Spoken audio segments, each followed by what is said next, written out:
কোনো মানুষকে পিটিয়ে মারার সংস্কৃতি থেকে আমরা সরে আসতে চাই। দীপুর পরিবারের সমস্ত খরচ বাংলাদেশ সরকার বহন করে। ময়মনসিংহে যে ঘটনাটা ঘটলো দীপু, এটা আমি প্রথম দিনে আমার মন্ত্রণালয় সচিবালয়ে আমরা দুঃখ প্রকাশ করেছি। আমরা কোনোদিন চাই না killing outside the judiciary, it is not acceptable to us. এবং মব জাস্টিস কোন ক্রমে in any circumstances we can't এলো মব জাস্টিস। তাহলে তো দেশ থাকবে না, সরকার থাকবে না, অ্যাডমিনিস্ট্রেশন থাকবে না। আইন যদি আমি করি, বিচার যদি আমি করি, কেউ যদি ধর্ম অবমাননা করে থাকে করতে পারে, ফেসবুক ওপেন প্ল্যাটফর্ম করে, তার জন্য আমাদের তো নির্ধারিত আইন আছে, সরকার আছে, ল এনফোর্সমেন্ট এজেন্সিস আছে, জাস্টিসরা আছে, তার বিচার হবে।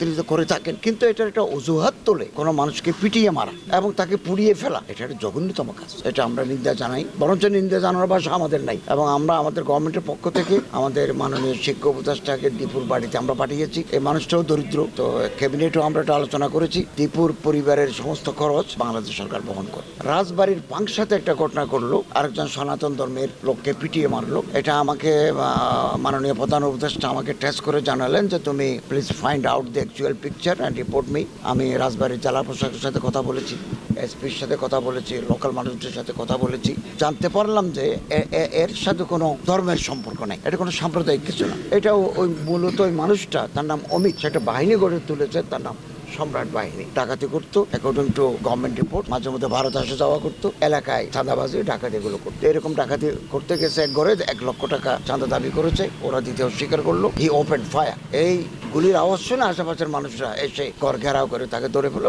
পিটিয়ে মারল। তারপরে আমরা পিটিয়ে মারার সংস্কৃতি থেকে আমরা সরে আসতে চাই। আমরা চাই যত বড় অপরাধী হোক, আমাদের তো আইন আছে, law must take its own course. আইন তার নিজস্ব গতিতে চলবে। পিটিয়ে মারলে তো তার ডাকাত হলেও তার আত্মপক্ষ সমর্থনের সুযোগ থাকে না। এভাবে হলে তো আপনারই পিটিয়ে মারবে, আরেকজনকে পিটিয়ে মারবে, আরেকজনের করে আগুন ধরিয়ে দেবে। এই যে আগুন ধরিয়ে দেওয়া অথবা পিটিয়ে মারা, আমরা এই সংস্কৃতি থেকে বেরিয়ে আসতে চাই।